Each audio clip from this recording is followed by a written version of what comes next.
Bismillahirrahmanirrahim. Assalamualaikum warahmatullahi wabarakatuh.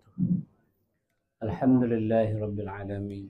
Wabihi nasta'in nahmaduhu wa nasta'inuhu wa nastaghfiruhu wa natubu ilaih.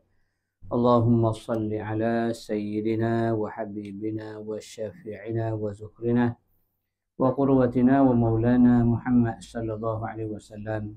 ثم إلى أرواح أزواجه وأصحابه والتابعين وتابع تابعيهم بإحسان إلى يوم الدين. اللهم افتح علينا حكمتك وانشر علينا من خزائن رحمتك يا أرحم الراحمين. اللهم ارزقنا فهم النبيين وحفظ المرسلين وإلهام الملائكة المقربين. اللهم بارك لنا في رجب وشعبان وبلغنا رمضان. اللهم إنا نجعلك في نهور أعدائنا ونعوذ بك من شرورهم. اللهم بدئ شملهم وفرق جمعهم وشتت كلمتهم وزلزل أقدامهم وسلط عليهم كلبا من كلابك يا قهار يا جبار يا منتقم يا الله. اللهم يا منزل الكتاب ويا مجري السحاب ويا هازم الأحزاب اهزمهم وانصرنا عليهم أجمعين. ثم أما بعد. Baik, tuan-tuan, puan-puan rahimakumullah, ibu ayah yang saya kasih sekalian, pengurusi surau dan juga pengurusi acara selaku tuan imam, dia borong semua sekali. Cuma penceramah dia bagi kat saya. Kalau tidak saya bagi juga kat dia. Okey, syukur kepada Allah Subhanahu taala. Di bulan yang diharamkan kita berperang, maka kita dilipat kali gandakan ibadah pahalanya oleh Allah Subhanahu wa taala. Inilah bulan Rejab. Semuanya kalau saya tanya berapa hari bulan, saya rasa tak boleh jawab. Berapa Rejab ni?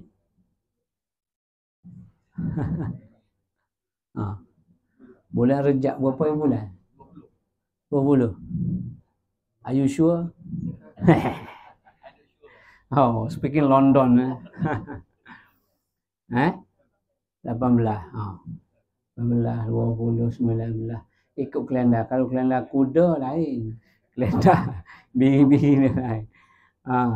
Tahu-tahunya ialah 27 Rejab, 8 hari bulan ni. Hari ni kira 1 hari bulan tak? Maknanya 27 Rejab ni 19. Maksud 20 lebih kurang lah. Lebih kurang.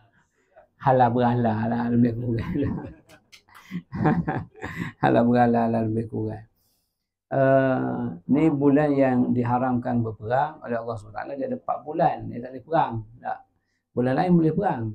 Bila kita tanya bulan mana tak boleh perang, dia kata bulan Ramadan. Bulan Ramadan, peperangan pertama dalam Islam bulan Ramadan dah. Itu bulan Badar kan. Jadi bulan Ramadan bukan halangan untuk perang. Jadi 3 bulan berturut-turut, 1 bulan berasingan yang diharamkan perang. Yang berasingan bulan Rejab lah. Yang berturut-turut bulan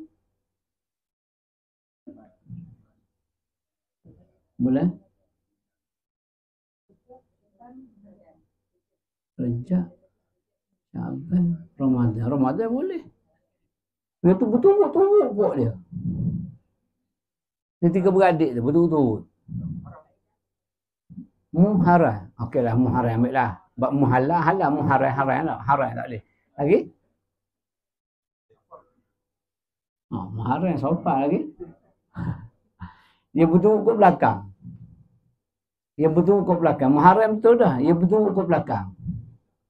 Zulkaidah, Zulhijjah, Muharram. Lepas tu Senggat, Muharram, Safar, Rabiul Awal, Rabiul Akhir, Jamadil Awal, Jamadil Akhir, Rejab pula. Tak boleh perang. Gitu. Jadi bulan Zulkaidah tak boleh perang, bulan Zulhijjah tak boleh perang, bulan Muharram tak boleh perang, bulan Rejab tak boleh perang. Sebab tu perang ni kena istihar, kena declare. War declaration, peperangan tu kena declare. Sebab itu bila berlaku Yahudi pergi serang Palestin, itu bukan perang. Itu pencerobohan, penganiayaan. Dia perang, dia kena declare. Bila berapa platoon kurang lebih, aku nak perang dengan kau tahun depan.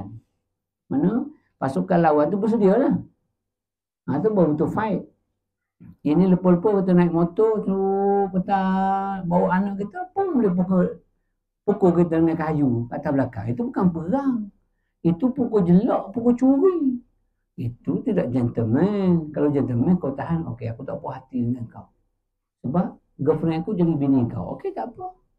Kita tumbuk lah. Laki sama laki. Ini kau pukul daripada belakang, kau penakut. Maka jin juga. Jin dia penakut.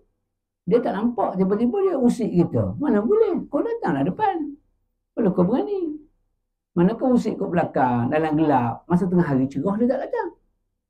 Sebab tu kalau nak cabar jin ke hantu tengah hari. Jangan cabar malam. Malam dia sihat tau. Dia segar. Siang hari dia membuta. Kita kutuk macam mana pun dia tak sedar. Dia tidur. Tapi malam jangan buat hal boh. Lagi-lagi nak balik Putrajaya. Dia. Ustaz cabar aku jaga kau letak. Simpang ala pedah linggi aku keluar kat tol. Kenalah RM5, RM9 tol kan. Tu jin juga tu. Jin makan duit. Jadi bulan Zulkaidah, Zulhijjah, Muharram tak boleh perang. Maka lipat kali gandakan. Rejab pun sama juga. Dia orang dulu, dia kaedah dia nak mengingat ni dia macam-macam dia buat dulu kan. Saya ingat masa saya kecil dulu lah. Masa kecil ada seorang tua tu. Saya ingat sampai sekarang saya cerita. Gimana saya cerita sebab apa? Sebab dia datang rumah saya. Saya Pasir Putih. Dia duduk di Pasir Tumbuk. Pondok kan. Tua lah. Saya masa tua pun 5 tahun, 6 tahun. Dia mari, dia selalu duduk. Ambil saya duduk atas riba dia. Memang tidur confirmnya. Dia selalu guna kasidah anak Nabi kita 7 orang. Kita mana nak ingat masa tu. Dia mari-mari, dia bawa aiskrim. Kalau boleh ingat anak Nabi 7 orang, bagi aiskrim. Kalau tak ingat, tak dapat. Sudah kata. Macam mana nak ingat? Dia pun kita tak terima dah. Duduk. Anak Nabi kita 7 hanya orang. 3 laki-laki, 4 perempuan. Qasim, Abdullah, Ibrahim, Fatimah, Zainab, Ummi Kalsum, Siti Ruqayyah. Betul 7 Cuba ulang lah. Orang dulu je, pondok. Tapi sekarang ingat lagu lah. Habis tak ingat habis tak? Tak ingat? Kaedah dia dulu, kaedah dia kalau kita bahasa lupa, kaedah arung dipanggil. Mana ada melodi macam orang pantun lah. Mesti rima akhir sama ataupun selang-seling. Itu macam tu juga dia buat. Jadi ingatlah. Kalau kita buat macam kita akan ingat isteri Nabi dia berapa, sahabat yang dijamin masuk surga berapa. Itu sirah, itu sejarah. Sebab tu kita nak ingat Isra' Mi'raj ini sebagai sejarah. Itu sejarah. Sebab tu namanya sambutan Isra' Mi'raj ataupun memperingati Isra' Mi'raj. Kalau sambut benda yang belum datang lagi. Maksudnya 8 bulan. Kita buat hari ni, mana kita menyambut benda yang nak sampai. Tapi kalau buat selepas 8 bulan, mengutip benda yang dah gugur. Sama-sama tak apalah. Jangan ingat Isra' Mi'raj tu apa dia. Sebab banyak sangat peristiwa dalam peristiwa Isra' wal Mi'raj. Dan bila peristiwa Isra' wal Mi'raj ini, ramai di kalangan para sahabat ketika itu yang baru Islam bertukar arah. Sebab dia kata inilah kemuncak pembohongan Nabi SAW. Sebab tak logik. Tak logik daripada Mekah pergi ke Palestin. Kemudian daripada Palestin naik ke langit. Turun semula ke Palestin, balik semula ke Mekah. Dalam masa 8 jam. Kalau kita fikir logik, akal kita, yang kita tak nampak di kapal terbang pada masa tu, maka kita tak boleh terima orang pergi Mekah 9 jam. Orang pergi Mekah sekarang 9 jam. Naik kapal terbang. Orang dahulu pergi Mekah naik kapal laut 3 bulan. Jadi kalau dia kata, ayo pergi Mekah 9 jam, tak logik 9 jam daripada Pulau Pinang tak sampai Port Kelang pun dah berapa hari dah.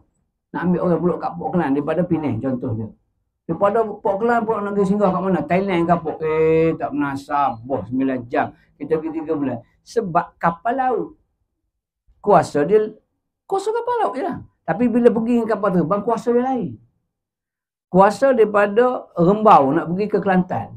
Mungkin lebih kurang 10 jam ada. 9 jam. Mana baru balik? Tuan Salim baru balik. 10 jam. Naik kereta. Kau naik kapal terbang. Itu beza dia. Sebab yang bawa Tuan Salim dan isteri dan keluarganya itu adalah kapal terbang. Kuasa power. Tapi kalau pergi kereta, itu tak kira dengan basikal lagi. Kalau pergi dengan basikal, jalan kaki, merangkak. Maksudnya pada ketika itu bila cerita, aku pergi ke Baitul Maqdis. Aku pun naik ke langit. Tak pernah sabar. Sebab akal kita tak boleh terima pada ketika itu. Saya datang ke sini. Lebih kurang sejam setengah. Lebih kurang lah. Sejam setengah. Tiba-tiba saya balik kejap lagi. Habis-habis minum, habis ngetih apa. Tiba-tiba ada seekor semut masuk dalam poket. Dalam poket jubah ni. Tiba balik. Siapa Putrajaya? Sejam setengah. Jarak berapa kilo? Perjalanan manusia dengan kereta sejam setengah. Perjalanan semut nak sampai ke Putrajaya berapa jam? Berapa hari pun sampai? Mau berbulan-bulan. Tak kira lagi highway lalu sungai permatang. Daripada depan ni nak sampai ke tangga bawah berapa lama semut nak boleh sampai? Sebab gangguan banyak Lalu kok betih orang tu tolak ke depan balik. Pergi patah balik, pergi pula slow. Lalu kok tepi apa ni Tuan Salim? Semut ni jetik cung masuk kain orang tu. Gedik-gedik dalam kain orang tu, jetik pula masuk almari ni. Dia nak balik sana tu. Dah berapa hari nak boleh sampai?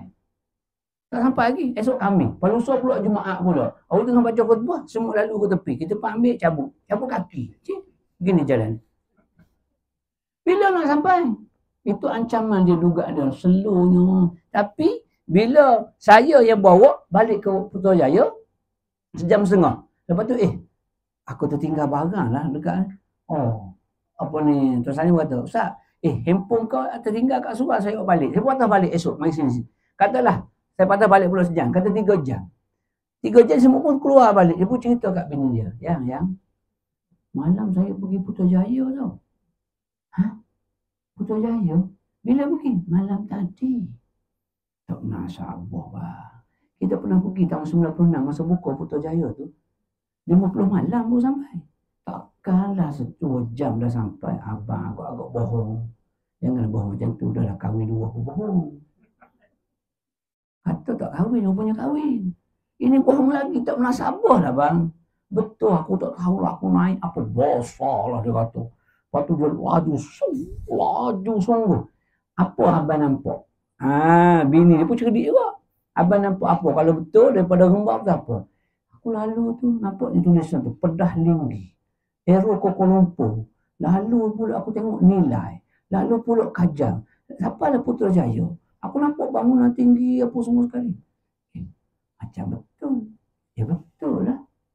Tapi kuasa aku pun tak tahu kuasa apa. Jin ke bawa aku tak tahu. Besar lah. Rupanya Nik Kamarudin bawa dalam poket baju naik kereta. Maknanya tak logik pada dia. Tapi hakikat berlaku. Maka itulah yang berlaku kepada Nabi kita Muhammad sallallahu alaihi wasallam. Maka Allah sebut subhanallazi asra bi'abdihi lailam minal masjidil haram ilal masjidil aqsa alladhi barakna haulahu linuriyahu min ayatina innahu was-sami'ul basir. Ayat pertama surah Isra. Pertama Allah guna kalimah subhana, maha suci. Sebab apa?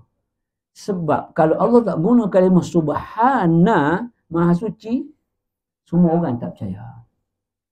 Sebab tu Allah tahu dah peristiwa ni peristiwa yang akan ditolak oleh akal manusia.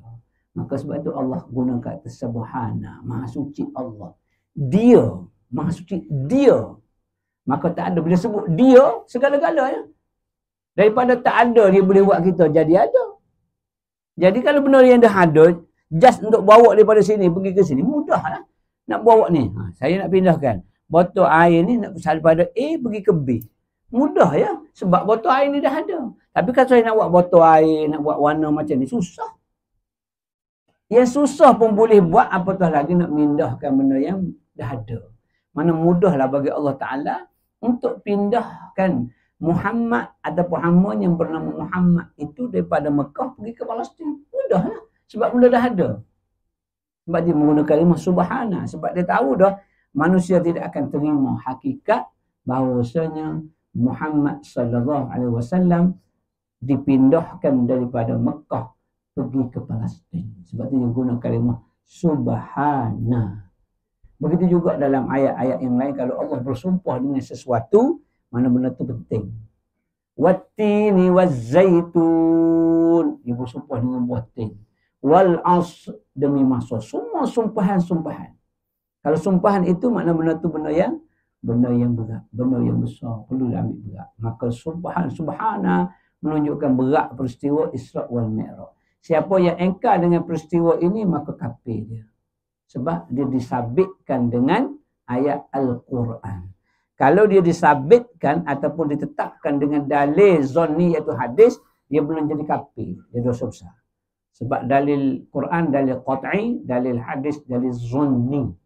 Nak faham itu. Nah, jadi Allah sengaja gunakan subhana, maha suci. Sebab dia tahu peristiwa ni orang tak boleh terima akal. Sebab tu bila panggil, bila Nabi turun pula daripada langit, daripada Sidratul Muntaha pergi ke Baitul Maqdis, patah balik pergi ke Mekah. Nabi turun sebelum subuh, lepas subuh Nabi panggil, wahai penduduk Mekah, wahai pak saudaraku. Kemudian datanglah Abu Jahal. Abu Jahal kata, ada apa? Nak saudara, ada apa? Hari ni nak bohong, nak cerita apa pula? Tak, malah tadi aku pergi ke Palestin. Kau pergi Palestin? La ilaha illallah, mamak kau agak-agak lah mak. Oh, dia suka menganyi lah, mengunjing. Kalau kita apa dah? Ngejek lah. Kau pergi Putrajaya? Kau pergi Kelantan? Gitu. Macam tak pernah sabar lagi Palestin. Kau pergi Palestin mak? Lagi. Mana lagi? Lepas Palestin tu aku naik ke langit. Langit? Tak apa. Dia pun naik atas dia bukit sebelah Sofa di Babus Salam, Jabal Abu Kubais yang ada istana Brunei tu. Kalau kita perasan daripada Jam Besar, kalau pergi ke Mekah tu Jam Besar, Babus Salam belah kanan. Yang situ awal-awal tu yang naik atas tu, bawah tu ada bilik jenazah. Atas tu istana tu apa ni, Brunei tu. Dia singgah sana situ, dia buat sekarang ni buat flyover jejantas daripada bilik hotel terus pergi atas tempat skuter. Lepas turun ke bawah tu. Tu. Yang depan sikit, yang tahun 2016 ke apa, yang kering jatuh. Situ. Itu Abu Kubais. Dia naik atas bukit tu, bukit tinggi tu. Bukit tinggi tu macam menara, dia pun buat laung. Oi, penduduk Mekah. Main semua. Atas bukit tu bukan semua orang boleh naik. Hanya pembesar-pembesar Quraisy saja dibenarkan naik untuk istihar apa-apa. Sebab dia tak ada pembesar suara macam kita. So naik atas tu penduduk Mekah kan dengar. Main dengar. Anak saudara aku nak cerita pakai pelik ni. Mari. Nabi pun naik cerita lah. Pada malam tu aku pergi daripada Mekah selepas Isyak. Aku duduk sembang di rumah Ummu Hanif. Sepupu aku bla-bla tiba-tiba datang. Jibril bawa burak. Datang tu bawa aku pergi ke Baitul Maqdis di Palestin. Lepas tu aku dinaikkan dengan Mi'raj, naik ke langit ke Sidratul Muntaha. Lagi, tak ada cerita lagi. Oh, hebat Muhammad. Inilah kepuncak penipu dia. Sebab apa? Sebab daripada Mekah nak pergi ke Palestin, perjalanan biasa 3 bulan, guys. 3 bulan perjalanan. Ini Nabi SAW pergi 8 jam naik ke langit, turun semula. Kalau kita duduk zaman tu, kita percaya ke agak-agak? Ya, percaya tak percaya ke? Ya ke percaya? Tak pernah sabar ni. Tak logik lah. Tak logik ni. 3 bulan dengan 1 malam. Jauh biasa tu. 3 bulan itu pun perjalanan unta yang sehat. Kuda besar, bukan kuda padi. 3 bulan tu. Itu pun kuda tidak ada penyakit 3 serangkai. Kalau ada penyakit 3 serangkai, ada gauk, kecil manis, darah tinggi, lambat sampai apa. Kejap-kejap betul kaki, gauk. Kejap-kejap pakai inhaler. Lelah. Oh, tak sampai 3 bulan. Mau 7-8 bulan. Ini hak sihat. Kerup. Ini pula 1 malam. Tak pernah sabar. Macam mana? Ha, sebab tu subhana tadi. Sebab tu guna kaedah subhana, maha suci Allah. Dia yang asra. Tengok tuan-tuan. Asra ini ialah ni. Air ini bukan berpindah sendiri ke sini. Tetapi yang memindahkannya ialah Nik Kamarudin. Ada tenaga, ada kuasa yang boleh bawa.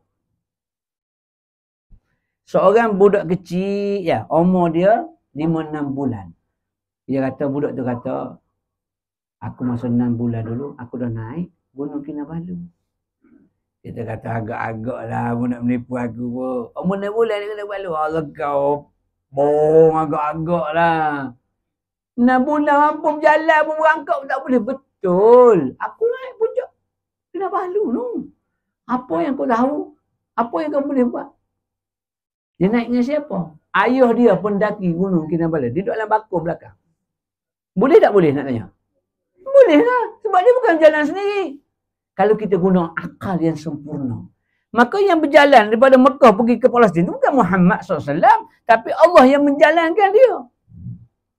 Allah yang menjalankan dia. Macam kita lah. Kita tidur semalam. Ataupun kejap lagi kita tidur. Kita tak tahu kita nak mimpi apa. Siapa yang bawa mimpi tu? Nak tanya. Siapa yang bawa roh kita keluar daripada tubuh kita pada malam nanti? Allah lah. Kita mampu tak buat sesuatu? Tak mampu lah. Kalau kita mampu buat untuk roh kita keluar pergi mimpi apa-apa, sudah pasti setiap malam mimpi kita yang indah-indah. Betul.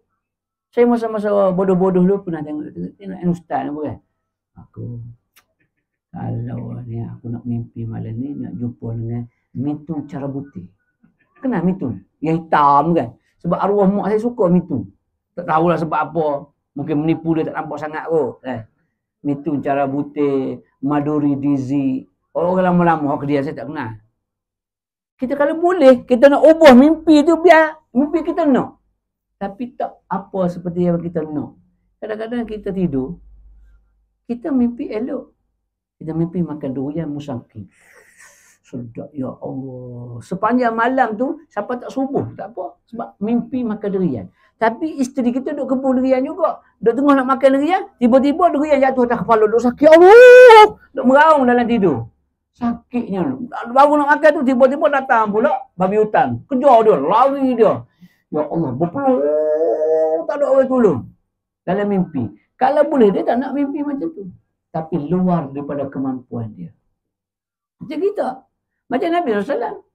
Luar daripada kemampuan manusia biasa. Berjalan daripada Mekah pergi ke Palestin. Tetapi yang membawa dia ialah asra. Dia diperjalankan oleh Subhana tadi. Siapa? Allah Rabbul Jalil. Yang mengadakan benda tak ada dia boleh adakan. Ini kan benda yang ada dia hanya memindahkan ke sini. So, very easy. Too easy, man. Bahasa mudah. Tak? Baru dia mikir logik, ya Allah. Mudahlah. Sebab dia guna Subhanallazi asra. Dia yang menjalankan Muhammad tadi. Bukan Muhammad jalan sendiri. Dan siapa nak berjalan dia? Allah. Kenapa Allah jalankan Muhammad SAW? Sebab dia kekasih Allah. Bukti dia, sebelum daripada peristiwa Isra' wal Mi'raj itu, ketika mana Nabi berada di Kaabah lepas Isya' itu, tiba-tiba datang Jibril. Jibril datang, Mikail dengan Israfil. 3 tu datang. Datang kepada Nabi SAW, lalu dibelah dada untuk kali kedua. Ketika kecil sekali, ini sebelum naik, sebelum datangkan Isra' dan Mi'raj ini, dibelah. Belah dada, kemudian dicuci. Wa'uzila bima'iz zamzamin. Lalu dibersihkan hati Nabi SAW dengan air zam-zam. Bekas itu bekas daripada zahabin. Daripada bekas emas. Kemudian dibelah, dicuci dengan air zam-zam. Kemudian dimasukkan iman. Bukan Nabi tak ada iman. Tapi untuk melengkapkan. Untuk menguatkan. Macam tuan-tuan lah. Dah kuat dah. Tapi tambah power dengan tongkat Ali. Bukan dia bertongkat lemah tau. Sebab nak tambah power sebenarnya. Dia kuat dah. Anggaplah kuat lah. Jangan kata, tak sebenarnya saya lemah tak. Jangan kata lemah. Saya kuat. Gitu. Orang perempuan, dah kuat dah. Manjakan ni. Ada manjakan ni. Ada jual ni. Contoh dia. Kekuatan tu. Bukan kerana Nabi tak ada iman. Tak. Bukan. Kerana kekuatan. Kalau tak ditambah dengan iman, tak ada dibersihkan, susah untuk kita berjumpa dengan Allah Ta'ala. Dah bersih tapi tak cukup power. Bukti Nabi Musa alaihissalam. Ketika mana dia bermunajat di Jabal Tursina di Mesir untuk melihat wajah Allah. Fasu'iqa, lalu berteriak dia. Sakit, bengong, terus pingsan. Sebab dia minta, ya Allah, aku nak tengok wajah engkau, ya Allah. Allah kata, tak boleh, ya Musa, aku tak boleh tengok. Tak boleh. Walaupun dia dibenarkan bercakap dengan Allah di balik tabir. Wa kallama Allahu Musa taklima. Allah berkata-kata dengan Musa dengan satu perkataan. Dia boleh bercakap. Itu kelebihan Nabi Musa. Dia boleh minta direct dengan Allah dan bunyi suara Allah. Tapi bila minta munajat untuk tengok Allah, Allah kata, kau tak boleh Musa. Jangan. Nak juga. Desak juga. Nak juga. Cuba kepandang ke langit. Dia dongak kalau ke langit. Lihatlah matahari. Lihatlah cahaya yang terang. Lebih terang daripada matahari. Pensan. Faswa'iqa. Pensan dia. Tengok, baru tengok cahaya. Bukan Allah lagi. Cahaya Allah yang Allah jelmakan. Macam matahari. Kalau tuan-tuan nak juga, nak tengok juga. Tengah hari, pukul 12.30. Duduk tengah padang, tengok matahari. Nak tengok berapa minit boleh tahan. Itu baru makhluk yang Allah buat. Bukan Allah lagi tu. Cuba tengok. Lenggak tengok. Kejap mata berpinau. Ini hitam-hitam pensan. Itu baru cahaya matahari. Ini cahaya Allah yang maha hebat. Pensan. Sebab tidak ada istiqdad. Tidak ada persiapan yang Allah siapkan untuk Nabi Musa. Maka daripada situ ulama menyatakan kalau kita nak dekat diri kepada Allah Subhanahu Wa Taala, hati mesti bersih. Hati kena bersih. Hati tak bersih tak sampai kepada Allah. Tak sampai. Semayang banyak mana pun, zikir banyak mana pun tak sampai sebab hati tak bersih. Semayang banyak sebab nak syurga. Sedekah banyak sebab nak syurga. Tidak berjudi kerana takut neraka. Tidak berzina kerana takut neraka. Tidak aniaya orang kerana takut neraka. Bukan takut Allah. Dalam tu. Bukan biasa-biasa tu. Kita buat sembahyang ni untuk kita. Puasa untuk kita. Zakat haji untuk kita. Mana untuk Allah yang kita buat? Semua untuk kita. Tak ada untuk Allah. Sebab tu Allah tak pandang mana sembahyang kita banyak mana pun. Tak pandang. Allah pandang kat sini. Inna Allah la yanzuru ila suwarikum wala ila amwalikum walakin Allah yanzuru ila qulubikum. Yang Tuan Imam tadi tu. Muqallibal qulub sabbit qalbi ala dinika. Tuhai Allah yang membolak-balikkan hati manusia, kekalkan hatiku taat kepadamu ya Allah. Itulah qalbu tu. Ni. Yanzuru ila qulubikum wa a'malikum. Allah tengok kepada hati dan juga amalan kamu. Zahir, muka Allah tak tengok sebab muka Allah yang anugerahkan. Cuma kita tacap je. Tak pakai makeup, pakai undercoat 2-3 lapis. Dan orang perempuan kan sebelum dia kerja dia pakai undercoat tu apa. Undercoat tak hanya orang lelaki bukan yang tahu, orang perempuan. Dia pakai undercoat Kampung saya panggil foundation, kampung saya lah. Orang Rembau panggil undercoat Foundation juga. Sama kita serupa lah. Dia pakai pelapis sebab dia bukan jerawat berlubang-lubang. Kalau bubuk cukup putih, habis mahal kan. Bubuhlah foundation lapisan supaya nampak lebih comel, lebih cantik sebenarnya. Tapi Allah tak pandang sebab Allah yang anugerahkan muka macam ni cuma dia. Sebab dia tak tengok. Allah tak tengok. Allah tak tengok kepada zahir kamu. Harta sebab Allah harta pun Allah yang bagi. Tapi Allah tengok hati. Adakah Allah tidak mencampakkan dia? Allah letak hati kamu yang kena olah dia. Ni Allah tengok di sini. Sebab di sini orang tak nampak. Sini orang nampak. Harta orang nampak. Amanah orang tak nampak. Maka Allah tengok kepada qulubikum wa a'malikum. Allah tengok hati kamu dan juga amalan kamu di sisi dia. Bukan yang manusia bilang. Buat tak. Bukan yang manusia bilang. Sebab tu kita tak boleh rasa sombong dengan apa yang kita buat banyak. Kita tak boleh sombong dengan harta yang kita infakkan banyak. Tak boleh rasa sombong. Nak sombong buat apa? Kita tahajud 2 rakaat. Ada orang tahajud 4 rakaat. Yang 4 rakaat sombong buat apa? Ada orang tahajud 6. Yang 6 sombong apa? Ada yang buat 8. Yang datang Qiyam pukul 4 pagi sombong apa? Ada orang datang pukul 3. Yang 3 sombong apa? Ada orang datang pukul 2. Yang 2 nak sombong, aku datang pukul 1 pun dah ada. Pukul 1 aku tak sombong. Orang tu daripada semalam tak balik-balik iktikaf. Apa nak sombong? Kau bagi sedekah RM10, ada orang bagi 15. 15 sombong apa? Ada bagi 20. 20 sombong apa? Ada bagi 50. 50 tak boleh sombong sebab ada yang bagi 100. 100 tak payah sombong sebab ada yang bagi 500. Dia kata sombong buat apa? Ada lagi yang bagi 1000. 1000 sombong buat apa? Ada bagi 10,000. So apa kita nak sombong? Ada kereta perdana, ada orang X70. X70 tak payahlah, ada orang Ferrari. Ferrari sombong buat apa? Ada orang Cayenne. Cayenne sombong buat apa? Ada orang helikopter. Helikopter sombong buat apa? Sebab orang ada jet peribadi. Jet peribadi buat apa sombong? Aku pemilik kilang buat jet peribadi. So, mana kita? Allah tengok di sini. Saya ingat masa duduk masa askar dulu, satu hari, ada orang perempuan pergi mengadu. Dia mengadu. Itu laki dia ni, ada kaki perempuan lah, karaoke, JRO, ada lipstick di baju, macam-macam mengadu. Dia datang tu, dia nak orang Sarawak. Sarawak. Dia panggil pakai t-shirt putih. Kita dah tulis, mana-mana urusan jabat agama, hendaklah menutup aurat. Ada pakaian sopan dan menutup aurat.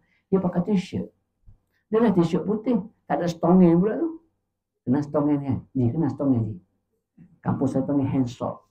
Kampung saya. Handsock. Stongin. Stokin lengan. Stongin lah kan? Stokin lengan. Dia tak pakai ni. Dah lah. Rambut free hair. Rambut pula rambut karat. Merah lah rambut merah kan? Merah. Yalah. Baju putih t-shirt. Kak ni. Lepas rambut. Mari mengadu. Alah sudah. Mana sebab lakinya bla bla bla bla. Lepas tu duduk. Balah lah. Benda kecil pun kadang-kadang jadi balah. Ubat gigi pun balah. Dia balah ubat gigi. Ubat gigi. Ni kepala dia lah. Ubat gigi bila nak habis. Hujung-hujung bulan dah habis lah. Tok laki dia cekik. Dia turun ke bawah. Dia cermat. Dia lipat. Naik duduk atas ni. Saki baki. Tok laki dia pergi. Terang turun bawah pula. Saya fed up Ustaz. Saya tolak atas, tok laki tolak bawah. Tolak atas, tolak bawah. Saya minta cerai. La ilaha illallah. Kerana ubat gigi nak cerai. Agak-agak lah cari laki lain. Saya bukan questionnya tu. Dia pakai. Allah kata, kita dah tulis dah. Macam mana nak buat ni? Masa tu saya umur 30, awal 30-an. Saya tak erti nak buat tu. Saya pun tengok pada. Dia duduk depan mana, main mengandung, saya pun tengok. Ustaz tengok kat mana tu? Ustaz, jangan nampak saya macam ni, Ustaz. Ustaz nampak saya rakap macam ni. Allah tak tengok zahir saya, Ustaz. Allah tengok dalam. Hati. Dia baca hadis tazkirah kat saya balik. Dia kata Allah tengok hati. Betul kan? Saya pun tengok dalam tu, saya tengok hati lah ni. Allah Ustaz lah, tengok Allah merapu lah tu, Ustaz tengok berkata. Dah, lain kali ikutlah tu. Okeylah. Esoklah saya datang. Esok barulah dia pakai selendang. Tapi stay juga pakai, at least tutup lah sikit kan. Yalah, kita manusia juga. Ustaz pun manusia juga, ada nafsu juga. Kena pula bini pantang pula bersalin tak? 100 hari pantang Jawa. Jangan buat hal bos. Allah tengok hati. Tapi kalau pakaian dah macam tu, zahir tu Allah tembak dah dengan api neraka. Jadi, tengok di sini. Maknanya, daripada peristiwa Isra' wal Mi'raj, Nabi dibersihkan dahulu untuk isti'dad, untuk jumpa dengan Allah. Maka kita orang biasa nak jumpa dengan Allah, hati kena bersih. Nak sampai. Kita tak sampai. Berapa ramai yang sembahyang tak dapat cegah kejilan muka. Sebab apa? What is the because? What is the because? Kenapa? Sembahyang dah hitam dahi-dahi. Serban besar paku durian. Jubah melerik, pijak tai ayam. Tapi tetap juga ada. Mana ada? Jangan sombong. Kita orang masjid, ustaz ke, kaki masjid ke, AJK masjid, ada cara syaitan. Dia kacau kita. Jangan orang masjid, jangan ustaz kata ada. Wajib ada. Confirm ada. Cuma cara berbeza. Orang yang suka berpolisian, suka karaoke, suka pergi danduk, suka pergi Syaitan cara tu. Syaitan cara di masjid, surah lain. Dia lain. Sebab tu kata Nabi SAW, siapa yang belajar ilmu untuk membodohkan orang yang bodoh. Siapa yang belajar ilmu untuk berjidal atau berdebat dengan orang sama-sama alim. Siapa yang mengajar ilmu untuk menunjukkan dia tu hebat. Tiga-tiga dalam neraka. Dia belajar sebab nak bagi tahu. Kau bodoh tak datang. Aku tengok. Aku datang. Kau tak datang.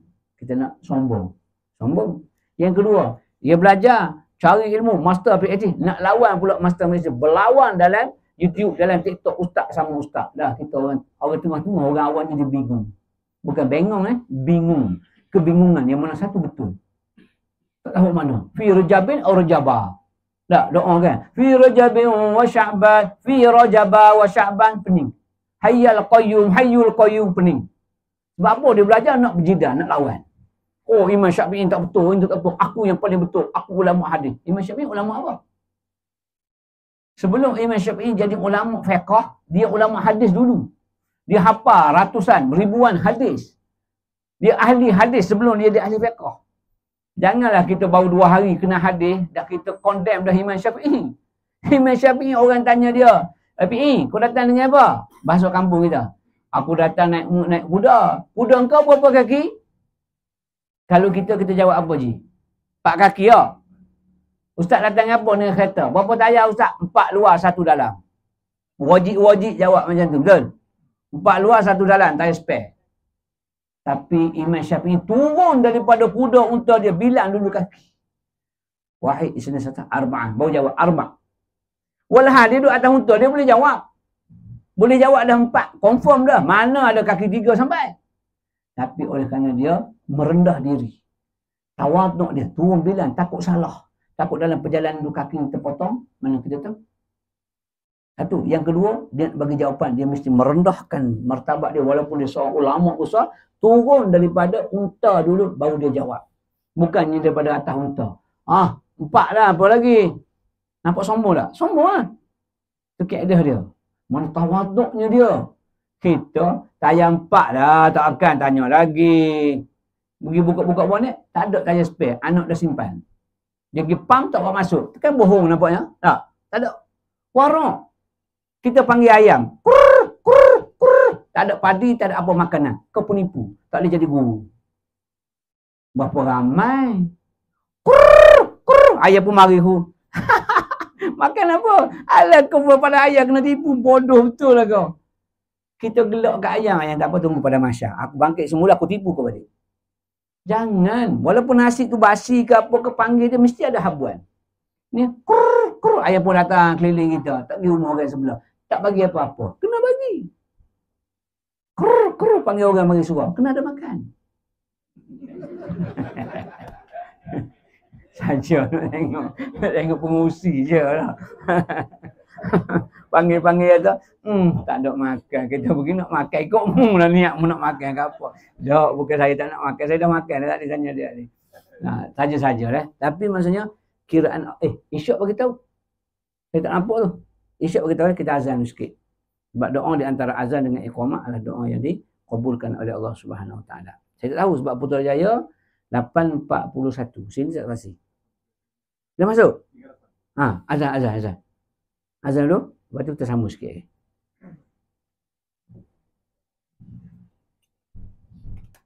Pandai tak suruh azan. Padahal dia nak minum air. Cerdik lah. Memek boh.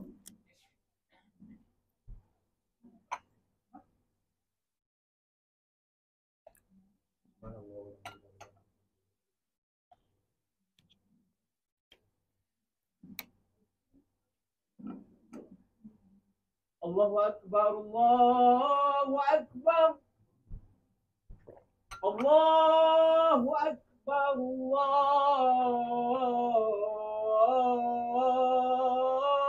Allahu Akbar.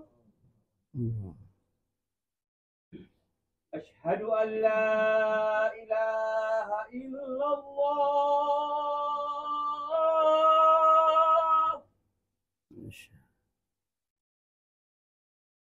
Asyhadu an la ilaha illallah.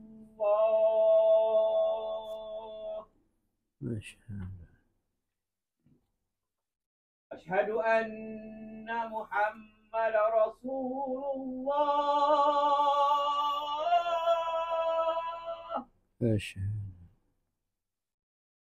Asyhadu anna Muhammad Rasulullah.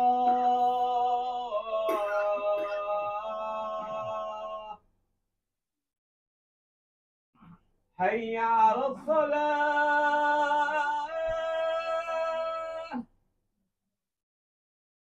Hayya 'alas salah.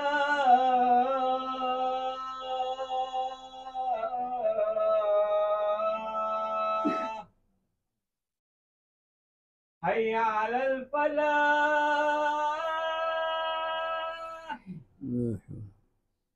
Hayya 'alal falah.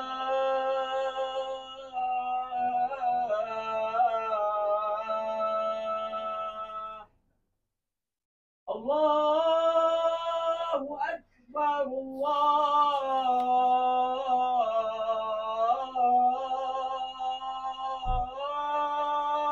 Akbar. Allah. La ilaha illallah. La ilaha illallah. Wa syarah wa ba'ashul maqam.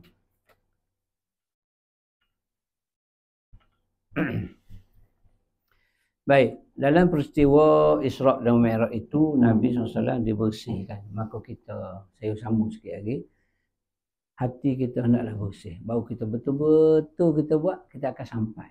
Sikit je buat, kita akan dapat. Tapi kita buat banyak macam mana pun, kalau tak sampai, hati kita payahlah nak sampai. Itu cerita dia. Jadi nak tak nak, hati kena bersih. Macam mana? Ala bizikrillahi tatma'innul qulub. Ingatlah, dengan mengingati Allah, hati kamu akan tenang, akan bersih. Zikir, tak kira. Allahumma inni ala zikrika wa syukrika wa husni ibadah. Kita minta tolong dengan Allah Ta'ala untuk kita sentiasa zikir, ingat kepada dia. Ingat dia dengan baca Quran, ingat dia dengan apa juga sekali untuk bersihkan hati. Zikir hati, zikir hati, la ilaha illallah, la ilaha illallah, la ilaha illallah, wahdahu la syarikalah. Allah, itu semua zikir-zikir untuk bersihkan. Sebab tu orang dulu dia panggil, ada prosesnya, dia panggil proses takhalli, tahalli, tajalli. Itu proses hati. Ni macam mana tuan-tuan boleh nampak? Boleh nampak air dalam. Sebab gelas ini telah pun bersih. Transparent, boleh nampak. Mana kalau gelas ini ada cat ataupun ada selut di dalam ni, maka air ni tak akan nampak. Sebab dia kotor. Maka proses kotor inilah namanya kita buang khalli, mengosongkan. Kita kosongkan dulu kotoran-kotoran yang ada yang berkeladak ni. Maknanya baru dia bersih. Jadi bersih seperti cawan ni, bersih. Tak ada lagi barang ni, tak nampak lagi. Sebab baru dibersihkan. Kemudian kita masukkan air putih, masukkan air merah sirap, masukkan bandung dan sebagainya. Maka daripada masuk tu namanya tahalli. Tahalli maksudnya menghias. Ikutlah warna apa pun. Hasil daripada itu maka nampaklah kecantikan dia. Warna merah cantik cara merah, warna biru cantik cara biru, namanya tajalli. Bila kita bersihkan hati kita, kita bersih, buang jahat kita, buang nafsu kita, buang nafsu yang jahat lah. Nafsu kena ada. Tak boleh tak ada nafsu. Kalau tak ada nafsu, mati kita. Cuma nafsu kena ikut kehendak kita. Bukan kita ikut kehendak nafsu. Nafsu ini seperti seekor unta yang gila ataupun unta liar. Unta yang kita duk ambil gambar dekat Arafah, dekat Jabal Rahmah tu, asal dia unta tu unta liar tu. Tapi dia dijinakkan oleh tuan dia sehingga dijadikan sumber rezeki. Kan kita duduk selfie, kita pun pakai ikar kan. Untuk pun pakai ikar, kita pun selfie. Cuk, hantar ke anak kita di Malaysia. Anak tengok mana atuk, mana unta. Atuk lebih kurang. Sama-sama hidung mancung, lebih kurang unta. Unta senyum, kita pun senyum. Lebih kurang. Tak nampak mana satu. Unta tu liar tapi dijinakkan. Begitu juga nafsu kita. Nafsu kita liar tapi kita jinakkan dengan apa? Dengan ikut petua-petua Nabi. Nabi SAW kata, nahnu qaumun la na'kul hatta najum wa nantahi qabla an nashba. Itu sebagai contoh. Kalau nafsu tu nafsu makan, makan. Aku satu kaum yang tak akan makan selagi tak rasa lapar dan aku berhenti sebelum kenyang, kata Nabi SAW. Itu kita nak kontrol. Kita dah makan sebagai contoh. Tiba-tiba ada orang ajak makan. Mari makan. Oh, dah kenyang dah. Alamak, harilah. Ini pulut durian ni. Dah kenyang dah tadi makan. Oh, alamak, harilah. Okeylah. Kita dah kenyang. Kenapa pergi makan juga? Itu ikut nafsu. Jangan ikut nafsu. Tak. Aku tak makan, aku masih kenyang. Aku tak minum, aku dah hilang. Aku dah minum tadi. Tidur. Tidur. Pukul 10 dah tidur dah. Sedar-sedar pukul 4 pagi. Dah buat lagi kencing. Apa salahnya kita tunduk 2 rakaat kepada Allah Ta'ala? Sebab kita bangkit sedar, mata boleh memandang, telinga boleh mendengar, kaki boleh melangkah, tangan boleh menggapai, pegang. Kenapa tak sujud 2 rakaat kepada Allah Ta'ala? Sebab nafsu kata, Allah, Salim, tidur leh. Sejuk lagi. Kau lagi surau apa-apa sangat. Nanti kalau kau pergi nampak sangat sombong, takbur. Baik kau tidur. Bangun pukul 6. Subuh 6 suku. Kita pun, tak payah tahu. Itu ikut nafsu tu. Siapa yang ikut nafsu, itulah orang yang lemah, kata Nabi SAW. Orang yang kuat, al-kaisu madana nafsahu amila lima badal ma'u. Wal ajizu manittaba'a nafsahu hawaha wa tamanna Allah. Orang yang kuat, orang yang cerdas, orang yang bijak, pintar, orang yang boleh kontrol hawa nafsu. Dia lawan nafsu. Nafsu kata makan. No, aku tak makan. Sebab aku tak lapar. Nafsu kata sedap. Makan lagi sampai kenyang. Sampai cirik, sampai cendol duduk kat sini. Li. Tengok belum puasa ni. Siang hari puasa, warak dong, wabarakatuh. Tapi maghrib dia tutup.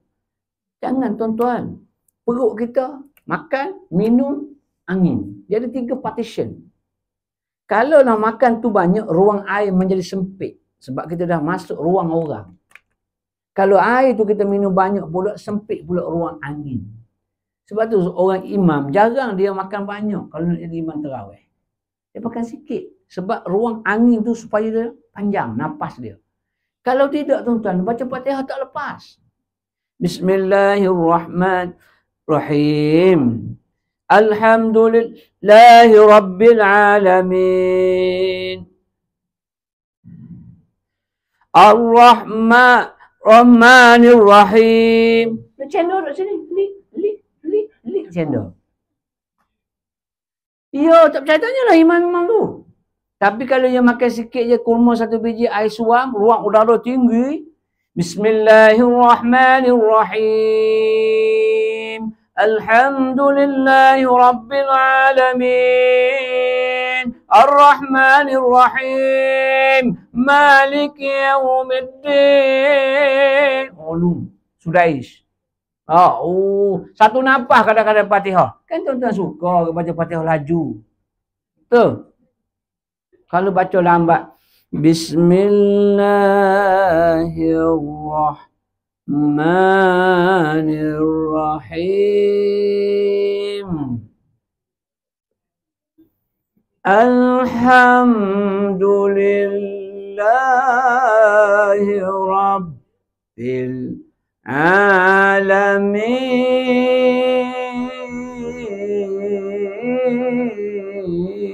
Ada sedap kita sorang. Orang kata menata tu email baca memang berkah aku ni. Orang belakang niat muparokoh dah. Iya. Tapi kalau tak email baca laju. Bismillahirrahmanirrahim. Alhamdulillahi Rabbil Alamin. Ar-Rahmanir-Rahim. Maliki Yawmiddin. Iyyaka na'budu wa iyyaka nasta'in. Ihdinas siratal mustaqim. Siratal ladzina an'amta 'alaihim ghairil maghdubi 'alaihim waladdallin. Amin. Imam mablis Jawa kata. Bagus gila ini mablis. Sukanya kita imam laju. Nak baca laju macam mana? Ni je lubang ni. Jam. Minum banyak, makan banyak. No. Kontrol nafsu. Makan kontrol. Tidur kontrol. Kalau kita kuat, nafsu kata tidur. No. Allah bagi kekuatan untuk aku bangun kencing. Alhamdulillah. Aku boleh nampak. Masuk dalam tanda aku boleh kencing. Alhamdulillah. Takkan aku tak boleh nak sujud 2 rakaat kepada dia. Bukan senang tuan-tuan. Sebab tu bila masuk tanda. Keluar Alhamdulillah. Maha suci Engkau ya Allah. Syukur sangat penuh ya Allah. Allazi azhaba 'annil aza wa afani. Syukur sangat-sangat ya Allah. Segala kotoran telah keluar dan Engkau menyihatkan aku. Ujung tu ada. Sebab apa? Mungkin kita tak pernah alami, mungkin. Cuba tanya orang yang masuk tanda kencing tak keluar. Cuba tanya. Masuk nak kencing, bangun. Kencing, buka selok, keluar. Tak keluar. Tak keluar. Perut dah. Kencing dah bekak pundi ni. Terang tak keluar. Kejut bini. Ya. Kencing tak keluar. Abang makan jering banyak kau tadi? Dok, mana makan. Apa kata makan jering? Petai dok. Semua dok dia apa? Apa yang rokok dia? Tak ada. Ambil lah air suam tu. Pergi tuang kat pundi kencing. Tekan. Dia kencing pula. Tak keluar. Apa jadi?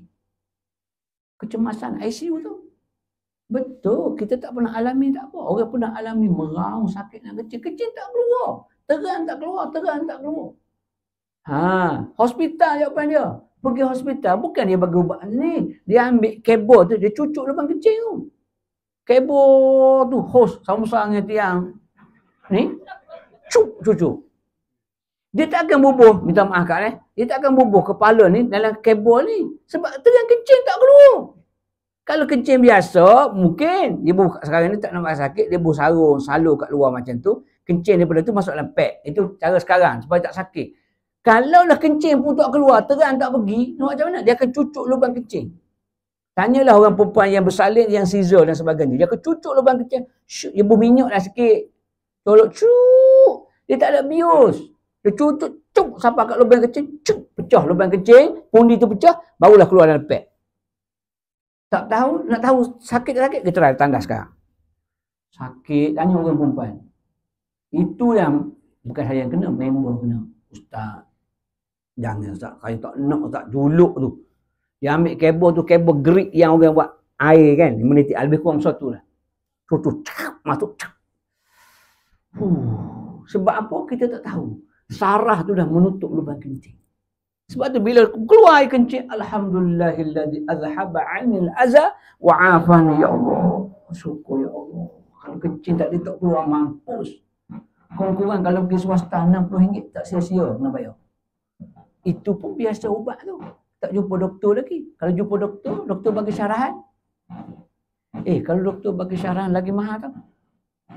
Sebab kepakaran dia tu. Tu kaedah dia. Kalau setakat pergi jumpa dia pun bagi ubat RM25. Tapi kalau jumpa dia sembang kat kita, duduk kat mana, kecil, bla bla bla, RM65. Confirm. Sebab tu jangan bercakap banyak doktor.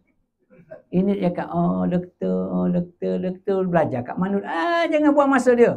Sebab ramai lagi pasien luar duk tunggu. Ini kita sembang, doktor tu baik tau. Baik, dia tanya aku sakit bila semua sekali. Kau cakap 1 minit dengan dia berapa ringgit? Kau kena kira. Saya dah test dah. Masuk saya saja, doktor sakit ni, okey. Nah, nak ubat dah doktor. Okey, nah RM35. Kita pun buat sembang. Doktor, pasal apa sakit macam ni doktor? Oh, dia gini, benarnya gini. Ya ke doktor? Ya ke? Doktor belajar dah setengah jam. Kita tengok RM65. Hai, ubat yang sama dengan minggu lepas. RM65. Rupanya tuition fee dia panggil. Sedap dia. Bayar bos. Sebab tu swasta dia hidup. Kalau kerajaan tak ada apa lah. Jadi hati kena bersih. Cuci betul-betul hati kita. Khali. Buangkan yang kotor, ujuk, riak. Semua penyakit tu memang payah. Susah sebenarnya.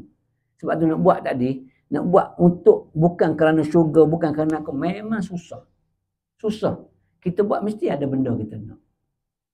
Kita macam ni lah. Kita bagi tahu anak kita. Long, tolong pergi beli garam. Beli gandum. Beli kicap, gula.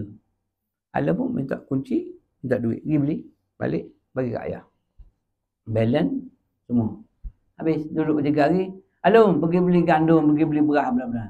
Anak yang baik, dia tak pernah minta upah. Dia tak pernah tanya untuk apa. Gandum buat apa ni abang? Beras buat apa? Kicap buat apa? Dia tak tanya. Dia beli. Dia tak pernah minta upah. Kita buat tak pernah tanya Allah Ta'ala. Kenapa suruh sembahyang? Kenapa suruh keluar zakat? Kenapa aku kena pergi haji? Kenapa aku kena tutup aurat? Seorang hamba yang baik, soleh, dia tak akan tanya Allah Ta'ala kenapa dan kenapa. Dia hanya buat kerana itu perintah. Dan dia tidak mengharapkan balasan apa-apa, melainkan dia yang maha membalas. Anak tadi Alun tak minta balasan apa-apa dengan ayah dia.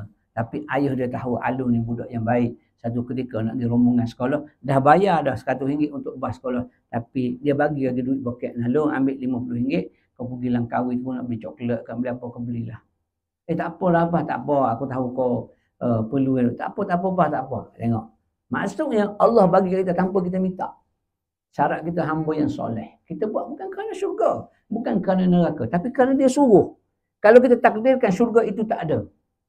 Kita buat apa yang Allah perintah. Kita tinggal apa yang Allah larang. Kena tinggal lah. Apa yang larang. Apa yang suruh kita buat. Walaupun tak ada balasan. Walaupun tak ada balasan. Sebagai hamba yang syukur. Terima kasih Allah sebab engkau jadikan aku manusia. Kalau aku jadi kucing. Tak merasa musangking. Sebab jarang jumpa, tak tahu takut rembau ni kucing makan musangking. Ada? Tuan Salim, pernah jumpa? Kalau kita tak jadi orang, tak jumpa macam ni. Jadi kucing dulu tu. Ataupun jadi binatang-binatang lain. Syukur aku jadi manusia. Terima kasih Allah. Sebagai tanda terima kasihlah. Engkau suruh aku buat, engkau larang aku tinggalkan. Nabi SAW bila ditauliahkan menjadi Nabi dan menjadi Rasul, dia bangkit malam, bekak mata menangis, bekak kaki kerana berdiri lama. Aisyah pegang kaki dia. Ya Rasulullah, bang, kenapa menangis lama sangat? Kaki buka-buka. Bukankah Allah telah ampun dosa kamu? Ma taqaddama wa ma ta'akhkhar min dzambika. Qad ghafarallahu dzunubak.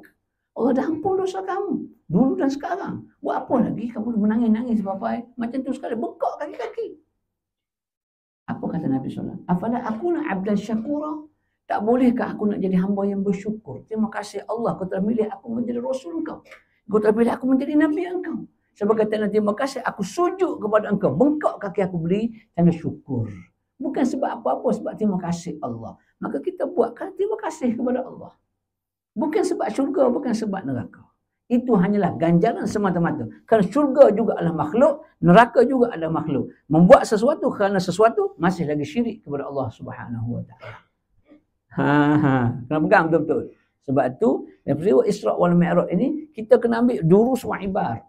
Pengajaran dan pembelajaran. Kenapa Nabi SAW walaupun dah bersih, dah jadi Nabi tak ada dosa, tapi Allah masih lagi operate dadanya, ambil jantung, dibersihkan, tambah iman. Mamlu'atul iman ditambah. Sebab nak jumpa, nak dekat dengan Allah. Maka kita nak jumpa dekat dengan Allah Ta'ala, maka hati kena bersih. Kalau hati tak bersih, payah. Susah. Cakap senang, saya boleh cakap lah. Tapi belum tentu. Sebab hati. Maka kholi. Buanglah yang kotor. Riak, buang. Sum'ah. Nak tunjuk ke orang, buang. Ujub, buang. Dalam banyak-banyak penyakit tu, ujub lah paling payah sekali. Ujub. Rasa ajaib diri. Akulah. Duduk sebelah rumah Tok Imam. Buka lansir. Pukul 3 Tok Imam tak tahajud. Hai, aku ni bukan AJK pun. Tapi pukul 3 dah bangun dah. Hai, pukul 4. Gelap lagi. Inilah cakap boleh lah. Cakap dia tanya-tanya khutbah. Tuan-tuan. Tapi pukul 4, pukul 5 tak bangun lagi. Aku orang biasa dah bangun. Itu ujub kan. Dia rasa dia hebat. Dia rasa dia lebih. Betul lah pula hujan masa tu. Dia pun pula mengantuk dah, tidur awal tak mengantuk dah. Hari kat surau. Mari buka lampu tak. Agak kau nojat Tok Siok tak sampai juga. Tengok. Pada Tok Siok mana tu sakit perut. Berok tak sampai. Dah pukul dia pun azan dah tak ada bila pula tak sampai. Dia pula azan pula. Oh, siapa azan subuh tak ada orang datang. Ada orang datang bukan AJK juga. AJK tak boleh harap. AJK. Oh lama baru serupa je. Kita dua ya tidak. AJK pun nak buat dah. Wujud nak buat. Payah nak buat penyakit wujud ni. Dia rasa ajaib dia. Esok pergi pejabat. Cerita pula kat orang. Surat kamu apa? Aku bagi tadi. Pukul 5 aku pergi. Seorang pun tak ada. Adalah seorang mari tu pun lepas aku azan dah. Nampak tak? Ni. Tu penyakit hati. Penyakit yang payah nak kena kholi jadi. Nak korek buang. Nak korek buang susah. Bila kita nak masukkan yang tahali tadi, macam mana kita nak masukkan air yang bersih sedangkan dalam ni penuh dengan keladak. Penuh dengan keladak. Kalau kita masuk yang bersih pun, kita masuk, kita katalah kita masuk sini pemurah, sedekah kat orang, kita masuk sini apa ni, senyum kat orang, bantu orang, tolong orang, zikir tu zikir ni, baca Quran. Tak boleh nak masuk dalam ni. Sebab dalam ni masih lagi penuh dengan kotoran tadi. Air ni boleh masuk sebab dia dah kosong. Tapi kalau ada isi lagi dengan kotoran keladak, takkan boleh masuk. Kena kholi, korek buang, baru dia masuk. Bila dah masuk air putih, nampaklah putihnya. Baru nampak air sirat, nampaklah sirat. Barulah tajalli. Hati kita pun sama. Buang, kita mau masuk. Barulah orang akan nampak. Yang tu yang nampak dengan nurullah, dengan cahaya Allah Subhanahu Wa Taala. Maka ambil situ. Lurus wa'ibah yang pertama di situ, yang paling besar ialah pembersihan hati sebelum kita dekat diri kepada Allah Subhanahu Wa Taala. Itu asra bi abdi. Sebab tu Allah menggunakan kalimah abdun, bukan Muhammadun. Sebab hamba dia akan ikut kehendak Tuhan dia. Kalau bi rasulihi bi Muhammadin manusia. Tapi sebagai hamba dia akan ikut apa yang dikehendaki oleh majikan. Dia tak akan lawan. Itu sifat hamba, perangai hamba dia macam tu. Tu kaedah.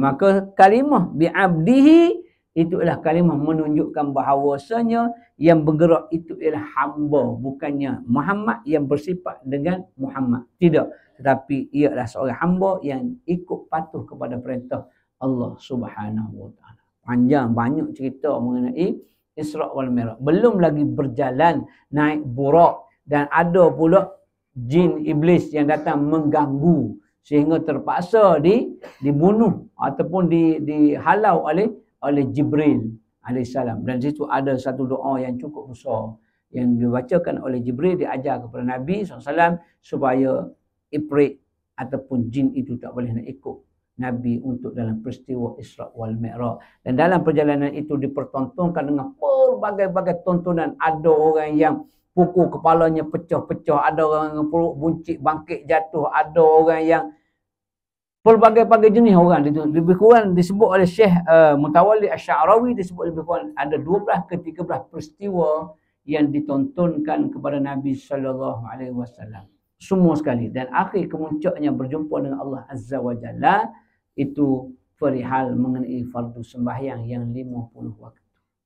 Turun ke langit pertama, kedua, naik pertama, kedua, ketiga, sehinggalah Nabi Musa, Nabi Ibrahim, semua Nabi-Nabi. Panjang cerita dia lagi. Dan saya tak cerita lagi ni. Dulu saya butang mengenai sifat ahli syurga. Itu pun butang juga. Yang ni saya bagi hutang lagi. Saya bagi hutang lagi. Peristiwa Isra wal Mi'raj ni tak habis cerita. Panjang sangat-sangat cerita. 70 hari, 70 malam pun takkan habis. Kita dia. Tapi kita ambil pengajaran yang besar untuk malam ni ialah pertama, akidah kena betul. Akidah kita kena kuat. Pastikan apa yang dibawa datang oleh Allah dan juga Rasul itu yakin dengan betul-betul. Iqrar bil lisan, tasdiq bil qalbi wa amalun bil jawarih. Aku dengan lidah, benarkan dengan hati, amalah dengan anggota kita. Tuh. Kemudian hati mesti bersih baru kita boleh dekat kepada Allah Subhanahu wa Taala. Dan tuan-tuan cari nanti doa Jibril ketika peristiwa Isra wal Mi'raj. Amallah setiap hari. Itu penghindar daripada gangguan syaitan dan juga jin yang saya sebut awal-awal tadi. Baca yang tu, insya-Allah gangguan itu tidak akan berlaku. Sebab apa? Sebab doa itu dibaca oleh Nabi dan diajar oleh Jibril ketika mana peristiwa Isra wal Mi'raj. Dan satu lagi, doa Nabi ialah ketika mana dia dalam keadaan kesedihan, ketika mana dia dihalau oleh penduduk Taif. Ada doa tu dalam sirah-sirah Nabi SAW. Itu sebagai homework kepada tuan-tuan dan ibu-ibu sekalian. Wallahu a'lam. Sekolah tu dulu untuk kali ini, insya-Allah. Ada kelapangan masa di lain waktu, kita akan jumpa lagi. Tolong ingatkan saya, ada 2 hutang. Satu hutang sifat ahli syurga dan juga peristiwa-peristiwa yang berlaku dalam Isra wal Mi'raj. Masih banyak lagi. 1 malam lagi pun tak cukup. 2 malam pun tak cukup. Dalam setahun ada berapa kali sahaja yang minggu kelima yang boleh sempat untuk singgah-singgah dan jenguk-jenguk. Tak jauh, Rembang tak jauh sangat. Kita nak bagi ilmu Allah SWT. Moga-moga kita boleh beramal sama-sama. Mungkin di Putrajaya tu saya bagi juga, di Selangor saya bagi, dan di Sembilan. Saya pun dah pun apply untuk tauliah seluruh Negeri Sembilan tunggu panggil untuk temuruga saja. Sebab tu saya minta Tuan Salim beritahu lagi, sekali lagi saya tanya, saya boleh apply tak untuk tugas yang khas ni? Tak boleh kata. Mana-mana surau masjid yang nak dia apply, kita akan luluskan insya-Allah. Sebab dia tak susah sebab saya pun duduk bawah KDN. Sebab kita pun dah ada tauliah Selangor, tauliah wilayah. Mana geng tauliah ni dia dah ada link dia orang. So saya minta juga dah apply, cuma tunggu masa dia panggil untuk temuruga untuk kuliah di seluruh Negeri Sembilan. Sebab ada juga yang Sungai Pinang di PD, itu Ustaz Patah tu kagak dulu, dia sekali juga masa di Sarawak. Lama lagi dia minta, kata kena buat khas lah macam ni lah, terpaksa buat khas. Jadi kadang-kadang susah juga nak apply dan sebagainya. Walaupun mudah, kadang-kadang kita tak sempat dan sebagainya.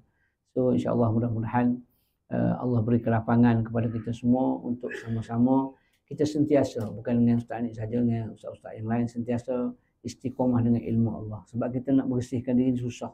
Kita perlu bantuan orang. Kita nak sental kain, tengok kain juga. Kalau kain yang tak ada daki, mungkin boleh pakai sental, pakai tangan, tak pakai sabun. Tapi kalau dah kain tu dah kotor lama, bukan sabun saja, kalau pakai klorok, baru hilang dia punya petik-petik dia, petik sawah. Bunga tu kukur panggil apa. Yang dia di kain telekong dengan perempuan kan, kalau lembab-lembab. Mana kalau kain biasa boleh. Tapi kalau dah ada petik sawah, sabun tak jadi, kena klorok. Klorok pula, klorok warna tak boleh, kena original punya klorok. Tapi hati-hati kalau kain plekat, takut masa sujud cari. Dia rapuh, kalau kena klorok ni dia rapuh. Dia rendam kali dengan telekong dia, telekong kita kain plekat. Kita pun sujud kali pertama jadi tu imam, spender tak pakai. Faham-faham je lah. Banyak benda lah kena kira lah. Jadi insya-Allah mudah-mudahan kita semua dalam rahmat kasih Allah Subhanahu wa taala. Wallahu alam. Sepada tu dulu aqulu qauli hadza wa astaghfirullahalazim lakum. Assalamualaikum warahmatullahi wabarakatuh. Subhanakallah bihamdika asyhadu an la ilaha illa anta astaghfiruka wa atubu ilaik. Wal 'asri innal insana lafi khusr illa allazina amanu wa 'amilus solihat tawasaw bil haqqi wa tawasaw bis sabr.